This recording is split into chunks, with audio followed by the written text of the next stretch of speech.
Welcome to Margin for Mission, the CRI Cape and Cross podcast, where two friends, Ken and Chris, bring you real talk about creating space for what matters most.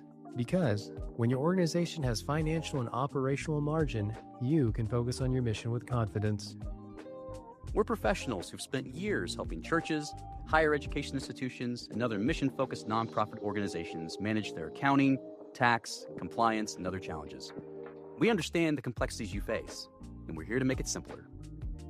In each episode, we'll dive into practical insights on leadership, operations, and the everyday challenges of running a nonprofit without the jargon. And we'll talk about life, too. Family, faith, quite a bit of football, and finding balance in a world that rarely slows down. So whether you're managing budgets, leading teams, or just trying to keep your mission moving forward, you're in the right place. This is Margin for Mission. Let's get started. Well, awesome here, and good morning, good afternoon, good evening for those that are on this podcast as well. And, I know it's a little bit interesting because our fellow friend Chris Purnell is not on the podcast right now. He is suffering a little bit of a cold. I know for us guys, that hits us a little bit harder. So, our hopes is we'll be praying that he'll be doing a lot better.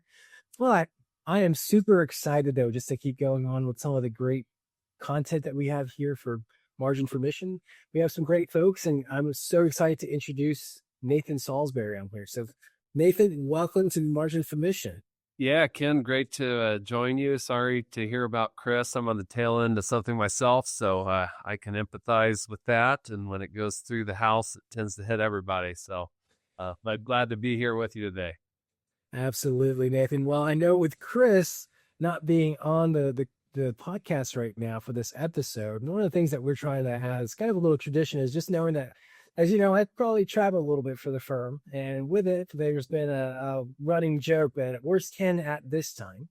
And as you can probably tell, I'll probably be in a different spot each time in an episode, and the whole hope here is to see what the folks are going to be guessing back on their part when they're listening. Would love to kind of give you some of those queries too, as well, to see if you can figure out where I'm at this time. So if you're ready, I'll give you a couple quick facts about the city that I'm in. All right. Yeah. I'm in the United States, right? Of course, I am in the fourth most populous city in the U.S. It's known as the energy capital, sometimes called Space City. Another interesting move it to. Sorry. Did I go too fast? I feel like I'm on a game show and I got to hit the buzzer. No, that works. I was just going to say it's also home to the largest rodeo in the world. I didn't know that. Oh, yeah. And so one of the traditions we actually do with the rodeo, we don't sometimes get to go to the Houston one, is actually our boys, when they reach a certain age, they can do this thing called mutton busting, where they'll ride a show. Yeah. And so we've had our two oldest do that. Our son is going to be doing it this year. So our hope is that we'll get him through that as a rite of passage. But fun things we can do here in the great state of Texas, right? If no one has ever watched mutton busting, I highly recommend it. And if you can catch Ken's boys doing it, that would be even better. One of our sons did that a few years ago at the Pikes Peak or Bust Rodeo here in Colorado Springs, and it's hilarious. It's entertaining. Absolutely something you can look forward to and look back on. So you remember when you rode that sheep, right? So, yeah. Well, again, I know we have a lot of great content. Nathan, you're on here because this is an interesting subject for us, something that you and I probably interacted with a lot more than anyone else at our firm. And it's one of the things I think we'd probably say it's a lot more interesting to examine than to experience, right? And it's one of those things that for us, we know this is something that keeps a lot of church leaders up at night too, is because they've seen a lot of their peers go through this. And it's that unfortunate effort, which is fraud, right? And, we have our topic that says trust and verify, and I know we're going to talk a little bit about that. But we'd love to at least first see if you could share a bit about your background in this particular area, your experience, Nathan, so that the audience can get a little background on you in particular.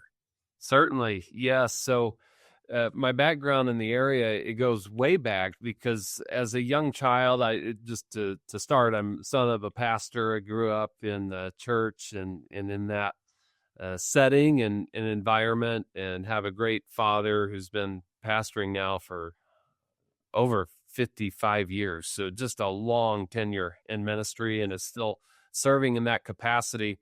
But as a young child in kind of mid 80s, there were some notable headlines that circulated through the major media outlets of notable fraud occurring in Christian ministries. And actually, as a young child at that time, we had just gone on a family vacation to one of the ministries that had a big amusement park, Heritage USA. Some will be familiar with that came to be one of the big examples of some fraudulent activity found within the Christian ministry at that time. That always just resonated with me. And I was probably 8 years old at the time, and 9 years old maybe. But it just kind of stuck with me. And then the other thing too is growing up the son of a pastor. My dad was, very well trained as a pastor, had gone to seminary and doctor of ministry degree. But he didn't have as much training on the business side. And so that always became a burden for him, and in needing key leadership within the churches that he led with the right skill sets and segregation of duties, et cetera. So that really prompted me then, as I pursued my undergraduate studies, to focus on finance and accounting and to learn those skills so I could apply it within a ministry context and for other nonprofits. So all that to say, I then started my CPA career back in 2001 with a large firm. And interestingly, right off the bat, I immediately got introduced to fraud and forensics and forensic accounting. And so my kind of bread and butter work over the years has been auditing of nonprofit organizations, even at that time. But with fraud popping up occasionally within the nonprofit clients that we served, I got pulled in at a staffing level at that time to work on some interesting forensic engagements, and that piqued my interest. The other notable biographical fact is that my father-in-law is a retired FBI agent. So it was also in these young adult years I was hearing his stories of investigations, and that piqued my interest as well. Hey, I'd love to combine the finance accounting skill sets, help ministries be better, but then also when there is fraud that occurs, to investigate it, find out what went wrong, how can you mitigate those risks going forward, and then also from a justice standpoint, try to recoup losses to try to make sure that a ministry can be as made whole as possible. And so all that to say, it was a combination of those things that kind of led to this blend of focus area now. And so I do have a Master of Divinity degree focused on church and ministry leadership. And then my latest studies right now is I'm in a Doctor of Ministry program at Gordon Conwell Theological Seminary. And the focus of my thesis and research is fraud prevention best practices for Christian nonprofits and churches. So that's where I'm at right now, and trying to dive into the deep end of that, staying current on how can we help ministries mitigate the risks, try to prevent it. You can't always prevent it, so try to detect it timely, and then how to handle and deal with it when it does unfortunately occur. And I think this is what the audience can see very clearly while you're on this podcast with us. And I know Chris, Fernell, and I were super excited that you were willing to be on this. I will even say it's nice that as two fellow pastors' kids, we made it okay, right? We turned out all right. Well, and I joke I rebelled as an accountant. And so, That's right. but I will say, Ken, it's been a joy in recent years, just the number of opportunities we've had collaborating on forensic engagements and serving ministries that have been victimized. So that's been a joy for me for the past several years. We're privileged that you and I working on these engagements together. Absolutely. And the feeling's the same too. And I think this is where part of it is, especially, we start thinking about the term fraud. It happens in so many different organizations. I think the reason why we're trying to highlight this in our podcast is that it's going to be particularly focused on ministries, on churches, of what we have seen. We're going to share some real cases as well.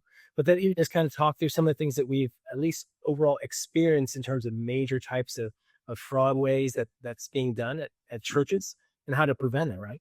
But maybe we should probably start at the very beginning. And this is where I'm curious if you share a little bit what you think is, if you had to describe, what is church and ministry fraud? How common is it, do you feel like that when you've seen church and ministry fraud? Yeah. So, fraud from just the definition standpoint with the Association of Certified Fraud Examiners, as you would know as a fellow member, Ken, it always involves intentional deception for personal gain. And so there is a level of intent to it. And so fraud is different than just incompetence or sloppy work. Not that those things are good, but those would be different from fraud, where there is a level of intentionality. And the reality is, from a theological standpoint, I mean, it's just part of the fallen human nature. Right. And so, as far as how common it is, it's interesting you ask, because I mentioned I'm in the midst of this doctoral program at Gordon Conwell, and Ken, you helped me even as I was putting together survey questions for a recent survey we just conducted in November, and the results of that began to compile in December. So we're still kind of early in the process of analyzing the data in detailed level, but I do have the high level responses to that. And so, as far as victims to fraud in this survey that we had just conducted, and there were 337 respondents to this question: in the past 5 years, has your organization ever been a victim of fraud committed by an employee? And so almost 12% of the respondents answered yes. So of the 337 organizations that responded, 39 had been a victim of fraud within the past 5 years. So pretty notable response rate. Many that listen to this podcast might also be familiar with the ACFE's report to the nations. And Ken, you and I have taught on that in years past and discussed it. And so it's estimated in the 2024 report to the nations that approximately 5% of revenues for organizations is estimated to be lost due to fraud. Now, this would be all industry types, which seems pretty staggering. At the same time, when you look at even headlines of the past year of the amount of fraud, and then, other categories be waste and abuse, but even just in fraud, that doesn't seem as unrealistic as what I used to think when I would read that, because that's been a pretty consistent report data point within the report to the nations for a lot of years. So it's out there. But again, when you think about the fact fraud is a symptom of the fallen human heart, then when there is opportunity, when there is access, the human heart and mind begins to rationalize. And so it does exist within any organization. I think it's just a matter of to what degree. And there are things we can do, and that's certainly what you and I are passionate about, help ministries mitigate the possibility of it in the extent of it if it were to occur. Yeah, and I think if I recall, even just some of the things that we've seen from other fellow organizations within this industry, or at least I call the field of ministries, they say that fraud is a multi-billion-dollar industry within even just the religious side. And it's unfortunate because you start thinking about all the billions that came through sacrificial giving. Imagine what kind of impact that could have been done if it was in the right hands. And unfortunately, it ended up being a case of people took advantage of it. Absolutely. Yeah, I think it makes it even, fraud is always bad. It's always, a sin. It's always evil. There's a component of that. Again, it's that intentional deception component. I think it's especially problematic within a Christian ministry context because, like you said, I mean, people are giving sacrificially to do kingdom work. And so when that's misappropriated and utilized for selfish gain, it just seems all the more troubling in those contexts. And you bring up that point there, saying that there's a lot of risk in the church side. I'm curious, like, what I have an idea. I would love to hear from you on this too. Is that why do you think churches and ministries are particularly vulnerable to fraud? Because it is one of those things where we see it so often. You and I probably get calls on a weekly basis about potential, and we're like, boy, this is recurring. This seems to be pretty frequent. Why do you think they're so vulnerable? Yeah, a couple things that come to mind. One, even I like the name that you chose for this particular episode of Trust But Verify. I think within a Christian context, there tends to be a high level of trust, and then there can tend to be a low level of internal controls and checks and balances. And so just that over-reliance on trust and under-reliance on good, healthy controls is one significant reason I've definitely observed over the years. I think the other thing, too, is the nature of a lot of nonprofits in general, Christian ministries in particular. Absent the very large ones, you have a large number that have a small number of employees. And then you have an even smaller number of truly well-trained, competent financial or accounting professionals. And so let's say an organization has one person that checks that box. They're very competent. Well, that can be problematic in the sense that everybody views them as the expert. And so they, again, over-rely on just trust of, hey, so-and-so can handle all the finances of the ministry. They've got it under control. And temptation can rear its head in this way, just as it does in other aspects of life. And someone with the competency realizes, oh, I've actually got an opportunity here because nobody's looking, and no checks and balances. And so I think those dynamics are definitely at play. I'd love to hear just your additional comments on that, Ken, too. If you agree, if you've seen other things, but those two stand out to me. I think you hit the nail on the head, because even with some of the conversations with some of these organizations that we've interacted with, there's that relational side of, we trusted this person, we broke bread with them, they came over to our homes, we had life with them. There's that community aspect that there was not going to be a consideration that this could possibly happen. And then it does, and it really shatters not just the perspective, not just the financial loss, but even the non-financial impacts, right? Because this impacts a community of people trying to help fix brokenness, but even with that brokenness, realizing that happened even within them. And it's one of those things where a lot of times I feel like with some of these ministries, and I know we're about to talk through some of these cases we've seen and even some of the examples elsewhere, that ultimately the recovery road, the road to recovery for this is so substantial, because it's not just trying to recoup the financial losses, but how do we regain the confidence and the trust of our congregation and even those that are donating to the mission? How can we do that? And a lot of times it's almost irreparable is how I think about that. Yeah, I mean, true. And to just highlight that point, it's great when leadership of ministry can respond swiftly with wisdom, great discernment, keep the reputation in check. The reality is we've seen the stories play out, and especially in the more notable headline grabbing stories, where in large organizations just crumble almost overnight. And so that's why it's a significant issue. It's hard to salvage the trust when it's broken. Certainly can be done. And obviously the degrees of the fraud that can occur in some of these situations and at the levels that it occurs, when it's corruption at the very top, that's when it's even the most kind of a crisis from an ongoing life of an organization. But all that to say, yeah, you're exactly right. It's the relational component of it's very real with constituents and within the organization itself. So even on the cases we've worked on together, part of my heart, and I know yours is too, is just to be a resource for the leadership teams of these organizations that are navigating a crisis, because that's what it is. It's a crisis, and you've got to navigate it with great wisdom and discernment. You think about even stories. It came out like the news, how you could easily just do a Google search for a church or a fraud. And typically people say there's only two reasons why you're in the front page of the news. It's for either something really good or really bad. Yeah. A lot of people like to see the bad. Let's not be on that line, right?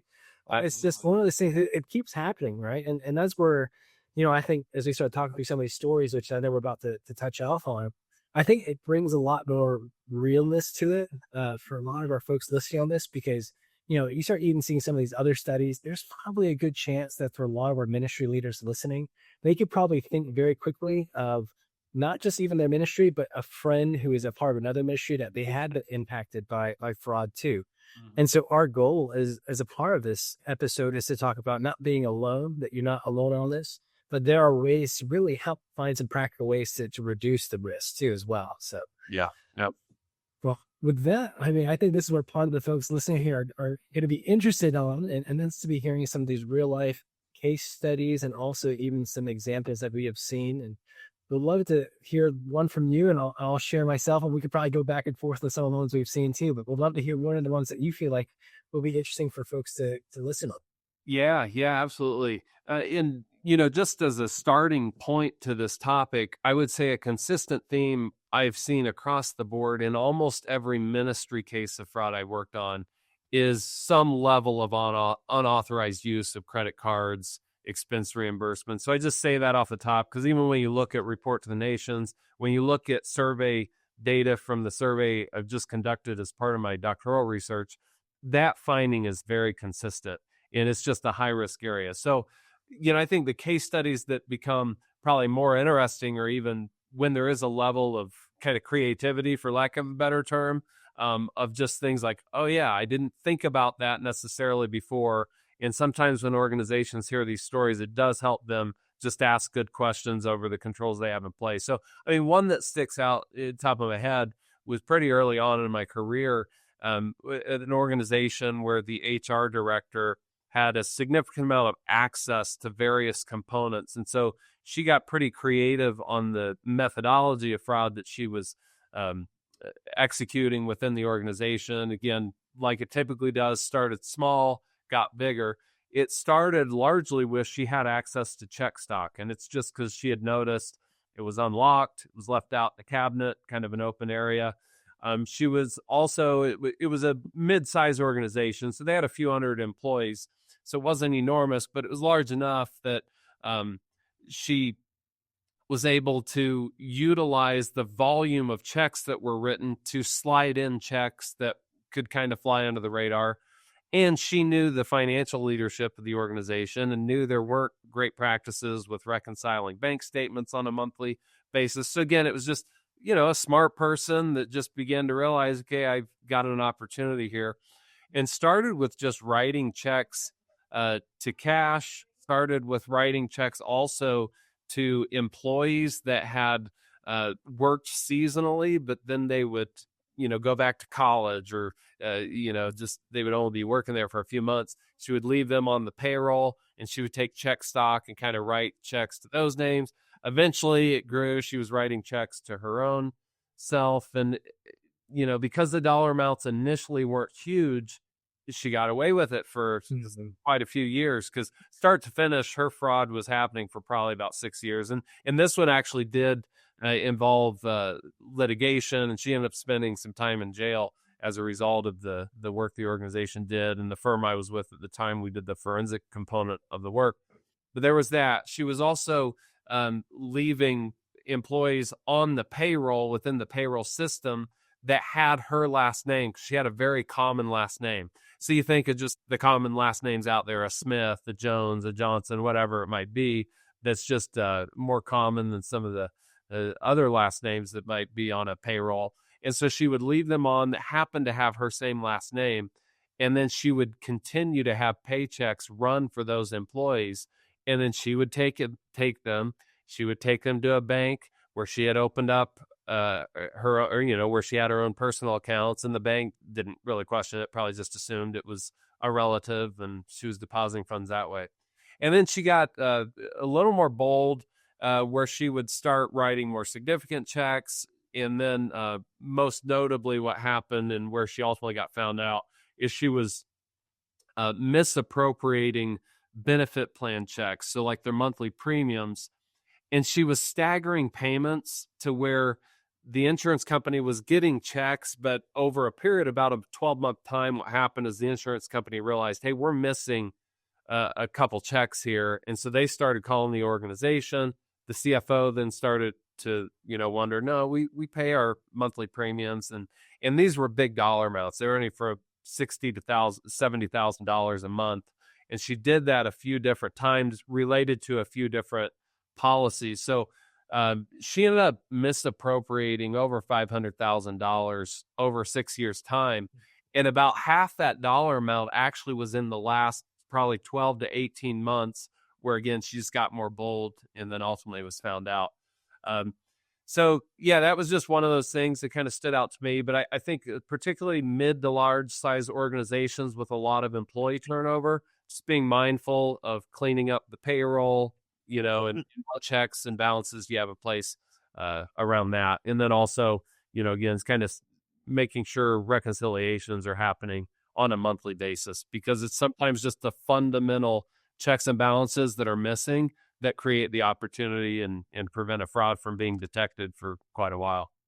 And one of the things that, as you were thinking, it brings up a concept that we think about from a sin perspective. And this is coming from some of the things that you and I have probably seen, is that usually it starts out really small.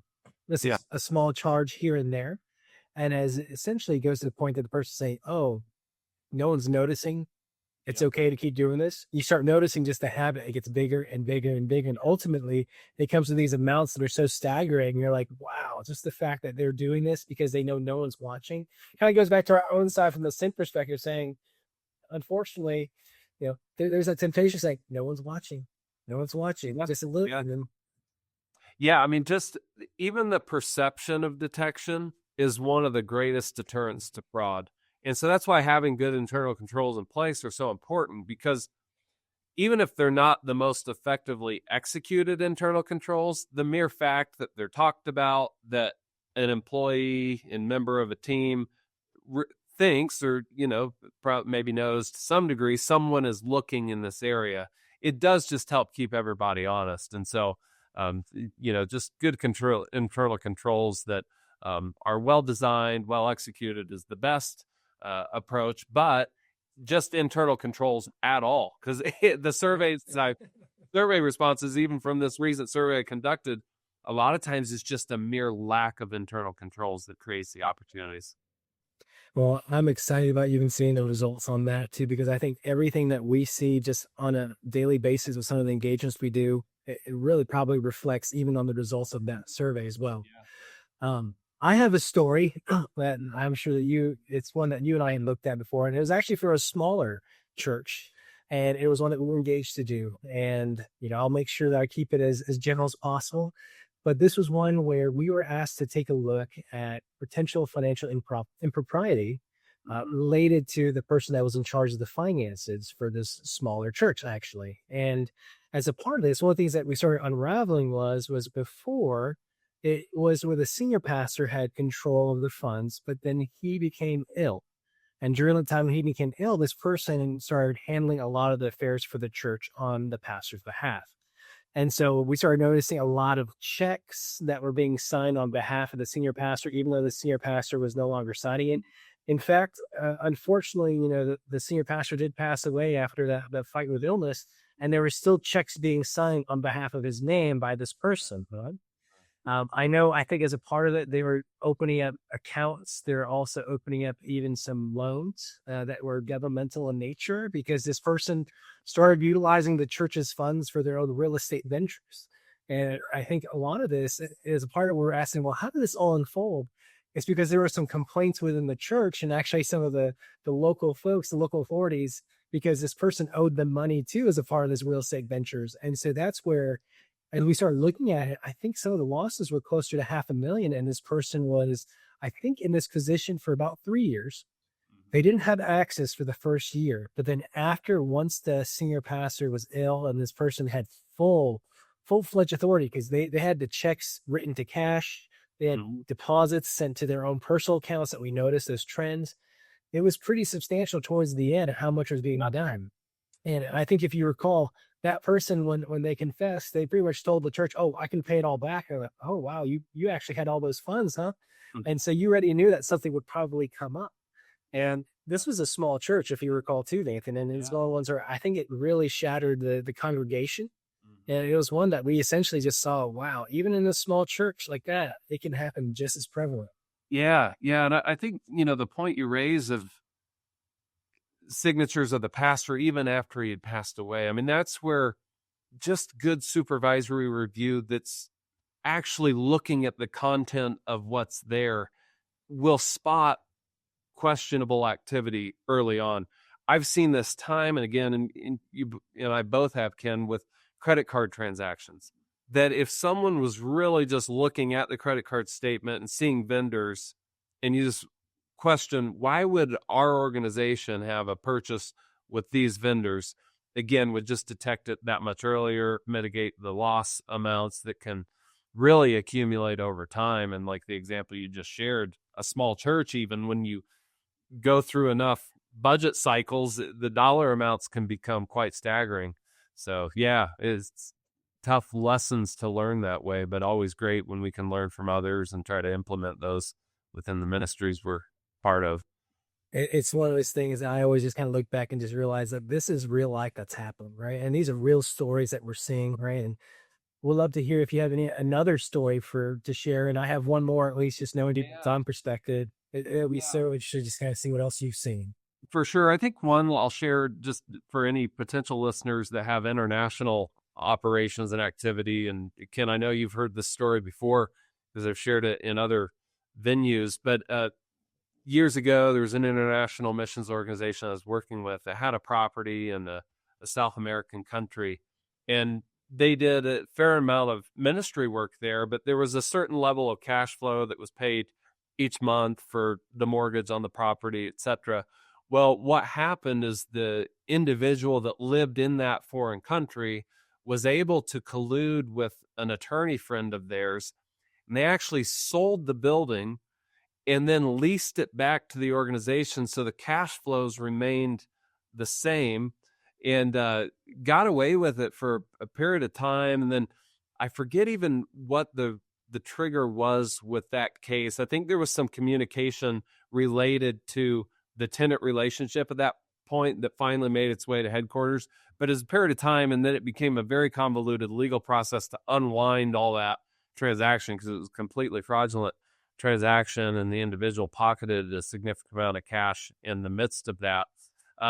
But just one of those things, I think, aside from that, which was pretty creative methodology, there are always high inherent risk with international operations. And so would really strongly encourage those organizations have good field audits in place, just kind of side observations where when you're sending grants, for example, to other related entities or missionaries on the ground, that you're actually getting some boots on the ground that can actually see, oh yeah, here's what we gave money for. We can see this ministry work is occurring, or that this asset was purchased, and, examine the documents and titles, the ownership for the related assets.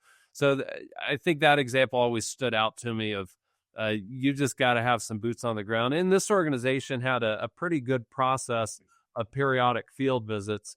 But again, if it goes too long, then there's opportunity, and sometimes things don't get caught in a timely way. I think about this too as well. It's like just the types of techniques that are being done. It requires someone to be sophisticated, and you're almost thinking to an extent. Imagine if they utilize their wisdom for good instead for their own selfish pursuits. How much better things could probably be in parts of the world. But yeah, that's the human nature of that. It is, and it's unfortunate because people that commit fraud, they're typically relatively bright people as far as at least understanding processes and how they either circumvent them or manipulate them. But you're exactly right. I mean, if it was used in productive ways, it'd be that much more great work and mission accomplishing work that'd be done. And I mean, and you and I know both too that it becomes a prison for the person that begins to go down that path, because once you start, you can't really get out of it without all the house falling. So. Oh yeah. Well, I have another story. It's a little also interesting as well. It was one that I had done as well in terms of investigation. And this was one where an organization asked me to go do an examination of support funds they were sending to a person that was helping revitalize a church, because they were just noticing that, it seems like that church was struggling, even though these funds were supposed to help cover a lot of the main operations so they could really focus. And as I started getting deeper into it, I started noticing that it actually ended up being that the funds were being diverted, not to the church's account, but actually to a personal slush fund of this person that was involved in this revitalization ministry. I asked how to say it. And as we were getting further and further into this, one of the things that could be a little bit telling, I know we'll talk about some red flags, is there was already some considerations with some of the interviews with some of the folks there that this person was seeming to have a pretty good life overall in terms of what they were living. And they had a pretty public social media account. And so I just, out of curiosity, took a look. And this person took their family to some very nice amusement parks, not just in the United States, but even in some other parts of the world. Mm-hmm. And it ultimately turns out that this person was utilizing it as their own personal stash, while essentially depriving that ministry of the needed funds. Yeah. And ultimately, we gave them the report as to what happened. The ministry said they were going to handle it internally. So this is required for you and I, Nathan. I think this is where, for some of these folks that are, especially in the ministry, they're probably feeling it under their skin, the frustration. That for us, we can't advise to pursue legal or anything like that, because we can't say whether a person's guilty or not. You can only give the facts that we've done. And a lot of times the church will then decide if they're going to pursue legal action or even consult authorities. But even in that one, there was a fear that ultimately the congregation, after they were sharing, their biggest question is, well, what will happen to us? What's all going to happen in that case? Because, They were afraid about, okay, not just the financial damage, but the reputational damage. They won't be able to recover from that. Everyone's just going to have broken trust. People are going to lead. And a lot of times we've seen the fear that some of these ministries ultimately then just kind of put it under the rug and move on and just say, look, you're going to pay it back. You're going to resign and you're going to do that. But unfortunately, you and I probably seen that for some of these offenders, they are repeat offenders because they might have done something at a previous ministry. And that's where some of the symptoms you've seen is that fear of the church is like, well, if this happens, what are we going to do now? Well, it might just be easier for us to cover it. And we've seen it. It's not actually the easiest method. It actually may be more detrimental.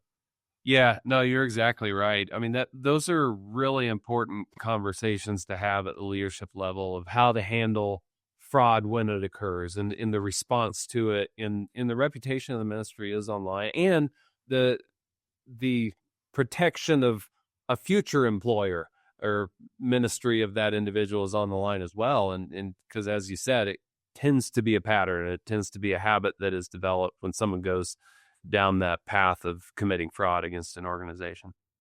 It's always difficult, and you start to see that. And there's a lot of things that, especially when you and I see this, people ask us, well, how do you guys not get jaded from all this? And a lot of it ends up being, we have to guard our heart, don't you think, Nathan? And Yeah, I was always curious, like, how do you, whenever we go through this, because you and I, we're pastors' kids. We've seen our pastor, my dad did not live a lavish life either as a pastor. I'm pretty much assuming the same case, but you see this and you see what can happen when people take advantage. How do you protect yourself, or even especially as you go through it, how do you take things into perspective so it doesn't impact how you perceive ministry? yeah, no, it's a great question to think about. I think it's important for anybody in the line of work that we do, or even just in any line of ministry work, that you can tend to come to points. And I've had periods in my adult life where I start to have some of those cynical thoughts of like, it moves beyond just a professional skepticism. And so you're exactly right. I've had to guard my heart against that. But I think where I all may come around where the Lord has led me is the reality fraud is a type of sin. And it's a very significant sin in an organizational context that can do a lot of damage. But I think viewing it at the human level is always important. That no ministry is completely immune to the potential of fraud. In fact, if anything, I've just seen, wow, it is possible anywhere to some degree. But again, organizations that have good internal controls, good checks and balances, try to be above reproach and are working hard to do that, can mitigate the risk. But it's just important to realize, like, it can happen anywhere. It's sin like anything else. The human heart is fallen, and so people can be tempted in this area as much within a Christian organization as they are within the Fortune 500 company or governmental organization. So we just should never view Christian ministries as a different context as far as risk of fraud. It's there because humans are there, and it is just a condition of fallen humanity for sure.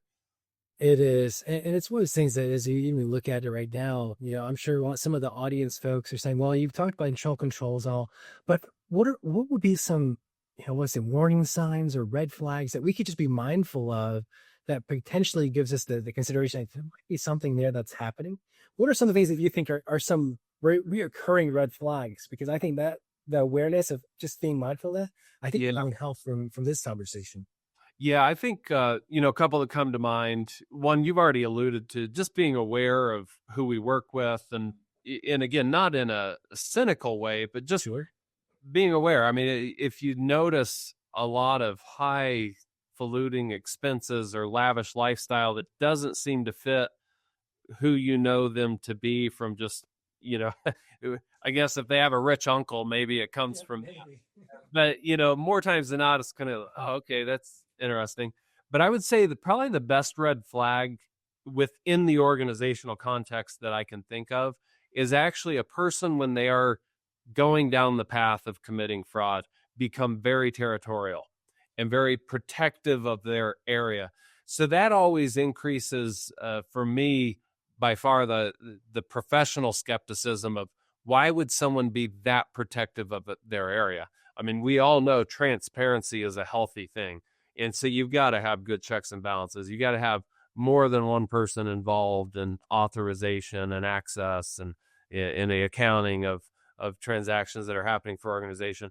So when someone gets real protective of their area, if I'm wearing my executive hat, that's going to increase my level of suspicion of, okay, why is there a need to be protective of this area? What could be hidden here? And so would certainly raise some questions in my mind from just kind of a red flag standpoint, organizationally. And I know this sounds probably ironic what I'm going to say is sometimes, especially with some of the ones that we've looked at, these folks sometimes look to be like the hardest worker. They never take vacation. They're first one there, the last one to leave. And ultimately, some of these fraud ones that we've seen for some of these churches is because the person was working so hard to cover up their fraud that they got sick. Yeah. And someone finally was able to take a look and say, wow, some of this doesn't make sense. And it's like, huh. Well, and that's the bondage part of it, is they really can't leave, because if other people start meddling in their area, it would be likely to be uncovered and found out. And so, I mean, one of the effective controls I've seen and learned over the years is mandatory vacations and time off, and having other people cross-trained for their role so that they actually are in the weeds for a period of time, those 2 weeks or whatever, a few weeks a year when someone's on vacation. And if someone's unwilling to do that, again, red flag. Why would you never? I think we all appreciate a good vacation if we're living a normal, healthy adult life. And so that becomes a red flag there. So what you're saying, Nathan, is the biblical approach of when God rested on the seventh day. It's important for us to rest too, as well. It's actually a great way to help prevent some of these risks as well. Yeah, it really is. I mean, it makes sense as effective control. And like I said, sometimes the reason fraud goes on for a significant period of time, many times, is because there's just a lack of controls, or there's a clear way they could override the controls. But again, if you have some cross-training going on in mandatory time off and people filling in, those are just good organizational practices. Well, you said the word overriding controls and all, and I'm sure some of the folks on here are asking, well, I've heard some of the stories about this person was, misappropriating funds. This other person was using payroll. What are some of the common patterns or common types of fraud that you're seeing that essentially from this finance side is pretty prevalent in the church side? Yeah. So again, just to define some terms here, like to utilize the report to the nations and Association of Certified Fraud Examiners, they would classify fraud into three broad categories, like occupational fraud, which would be asset misappropriation, and that's stealing money, or assets. Most of us would think of that when we think of fraud. There's financial statement fraud, which would be intentionally misstating the financial statements of the organization. And then the third broad category is corruption. So corruption would be utilizing one's position for their personal benefit.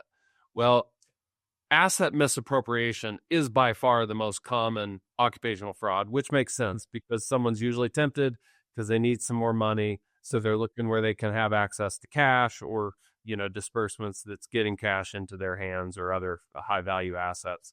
So it's like over 80% of the fraud that occurs is asset misappropriation. Within that subcategory, it does tend to be billing schemes, credit card unauthorized use, expense reimbursement unauthorized use. If someone's part of cash receipting processes, could be skimming cash off the top before it even hits the books and records, or it's stealing cash after it's already been on the books and records, but they are able to have access to petty cash or whatever it might be.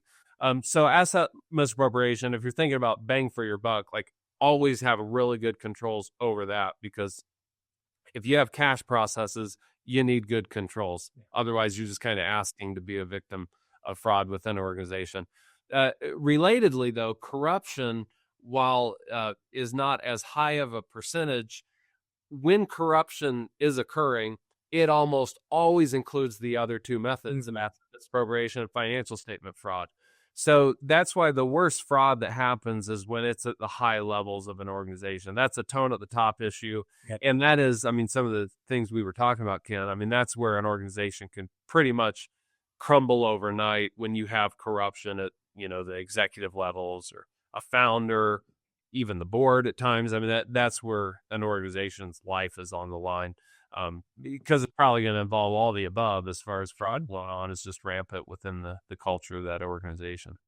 Well, I have some of that, and we'll talk about practical ways to prevent fraud, but even some of the things that we've seen before, people are like, why do you guys spend so much time on these conflict of interest forms, right? That the board or committee sign is, well, it gives us at least a good indicator of the potential conflicts of interest that may be happening. Because, even in the church side, at the end of the day, and, I've talked about on why I love being in this area is because it's all about relationships. And, in the church side, those relationships matter. And typically these churches that maybe have a small town most likely has someone that's in construction or in banking or something like that, where they could easily be some of those interrelationships that potentially it may no longer be objective. And it's not saying it's bad when you disclose a conflict, but it helps the church know, okay, how can we navigate it so we can stay above reproach too as well? Absolutely. I mean, for sure, it's best practice. It's just healthy transparency too. And the good thing is there's wisdom that comes from the collective wisdom of a board of trustees or directors or a board of elders or executive leadership team. When you just put on paper, hey, whether this is a conflict of interest or not, here's something that could be, or, it raises some questions. What do you all think? And there's just the protection that comes to an organization by having that transparent process. And maybe they determine, oh, okay, well, yes, we hired a company that you have an ownership interest to do this service for the church, but it's arm's length. Everybody's aware of it. There was a bidding process in place. Okay, that might actually be just fine. Yeah. But the problem is when it's done without any transparency, it's not arm's length. It's definitely just, advantageous to the leader involved in that. And so, years ago, I think it was a professor I heard kind of explain some categories, a way to think about things like that. The lowest bar to get over organizationally is this legal or not? So obviously we want to be legal as organizations. We want to be compliant with laws and regulations, but that's actually the lowest bar. The next bar would be, is this ethical? And a little bit of a higher bar. And again, good to have multiple perspectives and input from reputable individuals within your organization on that. But the third and highest bar is actually, is this wise? So in theory, you can have things that are legal, arguably ethical, but they're just unwise. It's just not good practice. And again, if we're ministries that are called to be above reproach, we need to make sure we're going over that third bar of not just legal and ethical, but also wise, and that this actually holds our ministry at a high level, does keep us above reproach, protects us, and protects individual leaders as well, because a lot of these issues, I mean, they are extremely problematic, not only for the organizations, but for the individuals that are part of the issue. Well, you brought up a book I read from Andy Stanley, which is the quote of the greatest question to ask, and his ultimate. I'm as full for everyone. The question is that top one. What is Yep. Is this a wise thing to do? Huh. And that's one of those things where a lot of times we get so caught up in that first two that we forget about that more important question: is this the wise thing to do? And that's where even in a church setting, it's so important to be reminded of that as well. Yeah, I also just kind of think about just from an overall the expectations of just some of the I would say some of the recurring fraud ultimately ends up being from that whole consideration that people may be afraid of approaching that person because that person is in a level of influence, right? Now, sometimes you and I have seen that the person in investigation is the executive pastor or a person in that level, where from a congregational side or even as a staff side, it's nerve-wracking to approach the executive pastor saying, hey, I've noticed some questionable charges or disbursements in this. Because there's a fear of repercussions, not just from the executive pastor, but even from other leadership too. And it's something where we're trying to say, how can we create an area equivalent to like a safe space for people to be able to submit something so they feel comfortable sharing too? Yeah, you're hitting on a key topic, Ken, of just having a good whistleblower policy and process in place, because you're exactly right. That's why corruption is so bad. Like, because when high level leadership is utilizing their position for their personal gain, when someone beneath them suspects it, sees it, becomes aware of it to some degree, they have to have a safe avenue and outlet to communicate those concerns. So that, I would say, of any organizational control, like kind of environmental control in place, whistleblower policy is key. I keep referencing the report to the nations because it's such a great resource, data on this topic. But tips are by far the number one way that fraud is discovered. And it tends to just be an employee within the organization sees something, questions it, and then communicates that tip to the appropriate party within that organization. So that's the key, is having a communication channel, a whistleblower process. It doesn't have to be an external service. There are external services that you can purchase, to help manage those whistleblower hotlines, but it very much can be an internal process with, like, the designated audit committee chair is the point of contact, an independent board member that is the point of contact, and it's well communicated on how you reach out to them in a confidential way that protects the individual. And I think just reiterating and actually creating a culture where you're safe to communicate concerns is absolutely key. Because again, when you get corruption and you get a culture that's just toxic and there's no way to communicate that, the organization life cycle is probably coming to an end pretty quickly. Just it's going to stumble under its own weight and issues of unethical actions and behaviors that way. Well, we're going to definitely have an episode on governance too, as well, because I think a lot of times for folks that have been asked to be on a finance committee, go figure, for me at my church, they're like, oh, Ken is a CPA and he's a part of a firm that does churches. How about we have him on our committee? Yeah. The biggest thing I remind them is saying, hey, this is not a ceremonial role, right? Our goal here is to raise that level of accountability and stewardship. And a lot of times if people get asked on there because they're good friends and it becomes ceremonial, we want to emphasize that there is a purpose to these committees and these governance boards, because that helps allow that ability for mutual accountability between internal leadership and the board, and really helps the organization thrive because it's allowing that balance that's needed. Oh, yeah. Yeah, absolutely. Yeah, I would encourage anybody listening to this that serves on any particular board, like, don't let it merely be ceremonial. I mean, take the position with the great importance that it is. I mean, as a board member, the key responsibility is a fiduciary responsibility of looking out for the health and well-being of the organization. That's compliant, in just good, healthy monitoring of the executive level. Again, that can all be extremely collaborative, but still very healthy levels of transparency and accountability. Okay. Well, I know we talked about types of fraud. We talked about examples. We've seen red flags. What are some practical ways you feel like practical steps that a church can consider to help prevent fraud in their ministry? Yeah, I think it always comes down to fundamentals. And I think this is a true story, but I hear that Coach John Wooden, legendary coach of UCLA, he used to start every basketball season with teaching his players how to tie their shoes correctly so they wouldn't get blisters, because that would impact how effectively they could play on the court. So I think it's a true story, but I like the story nonetheless, just because I think it's a good reminder of sometimes we overlook the obvious things that actually make a huge difference on just organizational health. Again, most fraud happens because there's just a lack of controls. So doing the low-hanging fruit will actually reduce the risk significantly. Reconcile bank statements each month. Segregate duties. So never have one person with authorization, access, and accounting responsibilities. Those three things should never be with one person.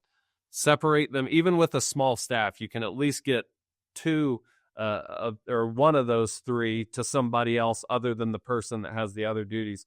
But ideally, segregate as much as you can. But do that. Review credit card statements. And when you review it, actually read what it's saying. Who's that vendor? Does it make sense for the context of our ministry? Churches, there's always, and even probably in a lot of schools, there can be high risk of you buy things from things that are easy to buy, personal things like a Walmart or a Costco. Or say, ask good questions, because again, just the perception of detection when you're reviewing credit cards, if you're periodically asking the person, hey, I want to understand more, why did we buy a few $100s of groceries at Costco? And if their response is, well, we had a huge, youth outreach and, a big meal, etc. Okay, well, maybe that makes sense. But just that it's a healthy process to ask those questions. None of those things require a high level of sophistication and financial knowledge. It's just good process and practice, and it mitigates, again, the fallen human heart from being tempted when it knows, hey, nobody's actually looking, and I have access to all this, amount of money and budget, dollar amount, and nobody's actually looking at it. So again, good budgets in place and evaluating, hey, are we in line with what we budgeted for this line item for the year? So all those things, Ken, that I know you've helped a number of ministries do. I think it's just, learn to tie our shoes correctly and to do it well before each practice, because it saves so much headache and unnecessary pain within the organization just to do the fundamentals. Well, I don't want anyone to overlook this, that Nathan quoted basketball and his roots. There are some Indiana roots. So on behalf of Christopher now, I think I can emphasize again that Indiana is a football team now. So he was looking forward. I wish Chris could have been part of this with both of us having our Hoosier background. It's the Indiana fans. It's not the norm from a football standpoint. Not the norm, but hey, something you can be happy about. But going back to even just the consideration of practical things, it's one of those things that, like you're saying, when we do some of these church assessments and things like just talking about bank reconciliations, there's a lot of times you're like, well, you clearly have not been looking at your bank reconciliations, and they're like, why? And I know, dude, I've seen some real cases of, if people just looked at the bank reconciliations, how easily some of these things could pop up. But because they were just not really considering that as an important task and they were so busy elsewhere, they just overlooked it. Yeah. And that's where that became a big problem later. I'll give an example of something else. I was doing a walkthrough at a church that we were doing some church assessment for, and we were going through the count process for the offerings, and they had a little side area that they had the counting room. And I remember as I was doing the tour, I looked up and I saw that there was a camera with a blinking red light that had a wire into the ceiling. And I was like, oh, that's awesome. They had some security. And I think their security guy noticed that, because as I was leaving the parking lot, he goes, hey, I noticed you saw that camera. I go, yeah, that's pretty neat. You have that. He goes, well, between you and me, that's not connected to anything. I bought it on Amazon for $40. And people just believe they serve. But it's just that perception, right? The fact that someone might be looking, you may not be able to confirm it, but because it looks like there is, there's probably a better chance I'm not going to do anything that will be below that approach.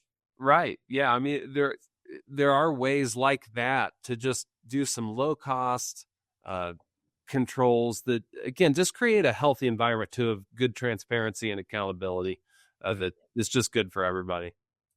Well, I know we talked about some of the practical ways, but I know for some of those that are listening, it's probably too late. Fraud has already occurred, right? And so that's where probably one of my last questions is, if fraud occurs, what do you think are some of the first things that leadership should do? Yeah, I think it's always, again, important to deal with these things swiftly and with good wisdom and collective wisdom of the leadership of the organization. So right off the bat, you need to have discussions with the appropriate level of leadership. So again, sometimes it involves a leader, so you'd go the step above. So if it's a CFO, there's concern, bring it to the president or CEO or senior pastor, etc.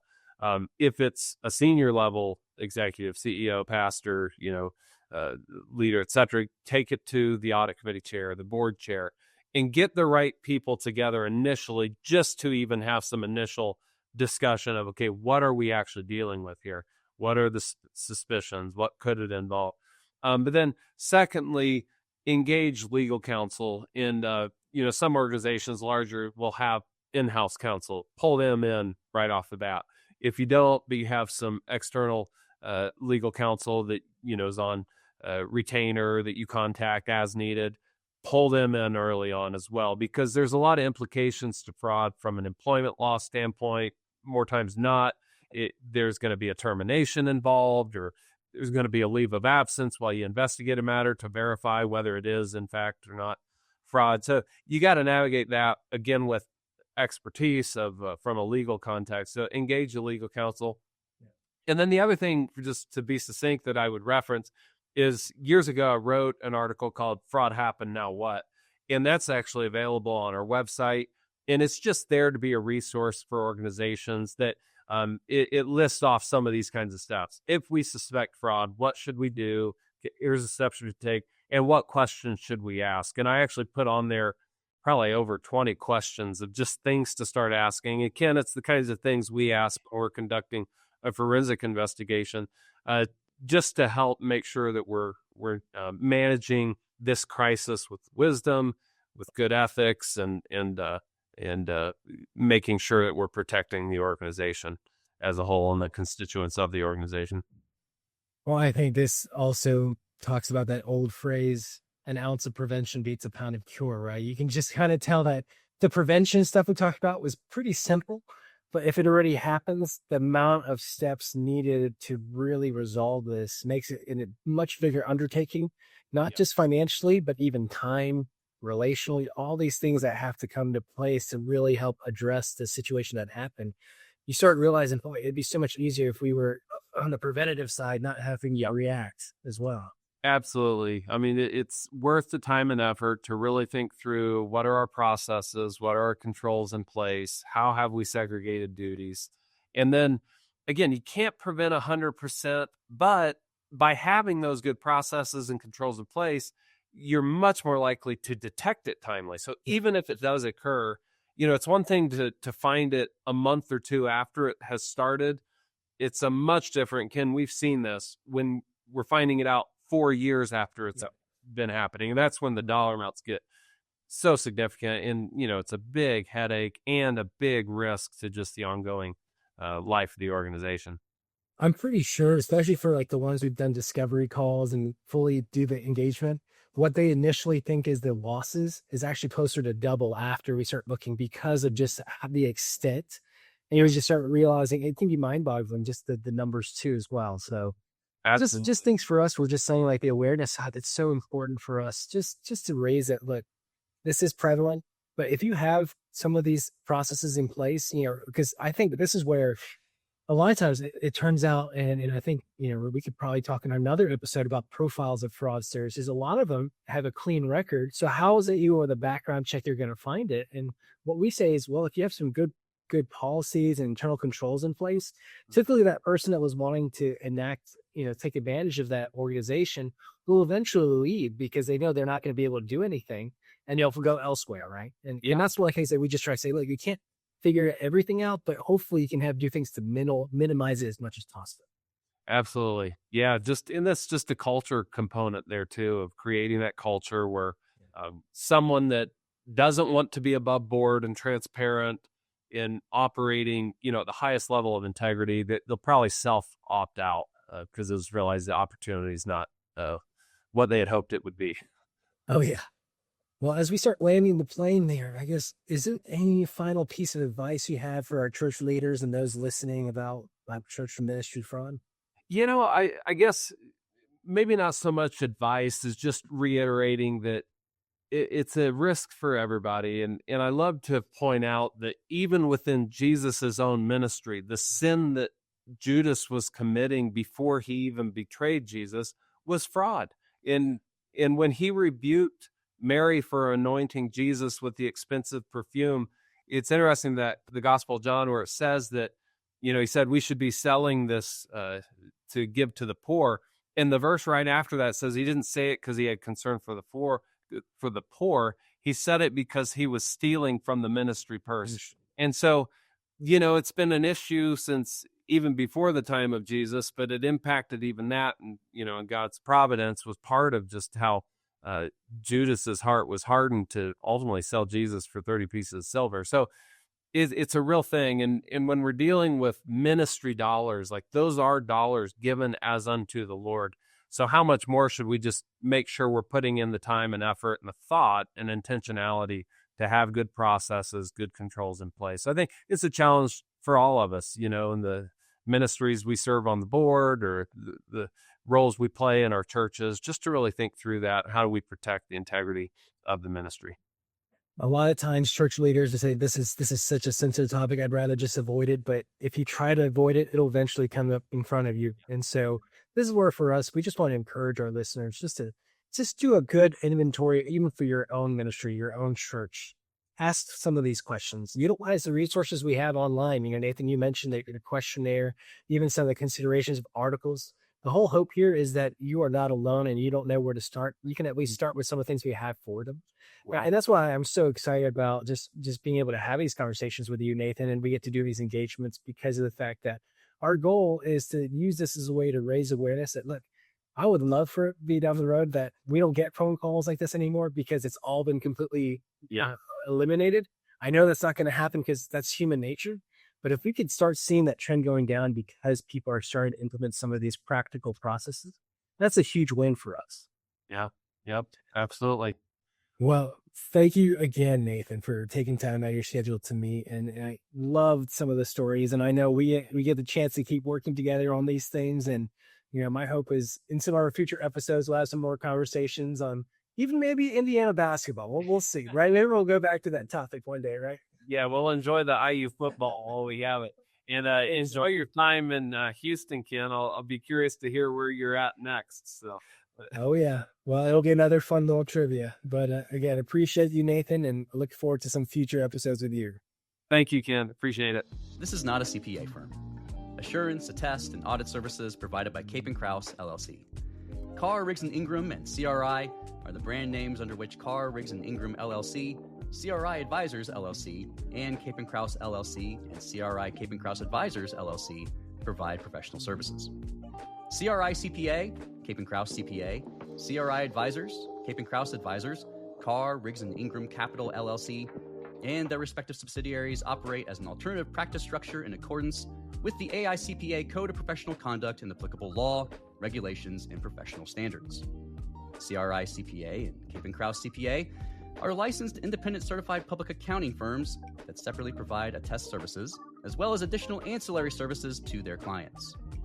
CRI CPA and Cape & Krause CPA are independently owned CPA firms that provide attestation services separate from one another. CRI Advisors and Cape & Krause Advisors provide tax and business consulting services to its clients. CRI Advisors and its subsidiaries, including Cape & Krause Advisors, are not licensed CPA firms and will not provide any attest services. The entities falling under the Carr, Riggs & Ingram, or CRI brand are independently owned and are not responsible or liable for the services and or products provided, or engaged to be provided by any other entity under the Carr, Riggs & Ingram, or CRI brand.